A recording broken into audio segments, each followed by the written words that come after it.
కాంగ్రెస్లో క్యాడర్ లేదు. రేవంత్ రెడ్డి ముఖ్యమంత్రి ఎట్లయినా మన వల్ల ఏంటన్నా, మన వల్ల మనం కొట్లాడితే ముఖ్యమంత్రి ఆయన అయ్యాడు.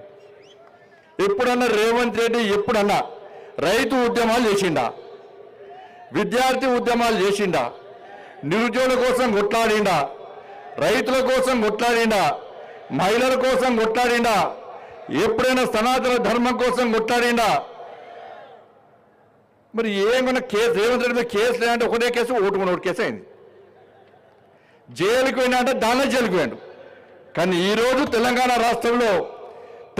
రాష్ట్రంలో 5 సంవత్సరాల కాలంలో ఈ తెలంగాణ రాష్ట్రంలో ఒక్కొక్క భారతీయ జనతా పార్టీ కార్యకర్త మీద 20, 30, 40, 50 కేసులు ఉన్నప్పుడు కూడా ఏ భారతీయ జనతా పార్టీ కార్యకర్త కానీ ఏ భారతీయ జనతా పార్టీ నాయకుడు కానీ ఎత్తిన కాషాయ జెండా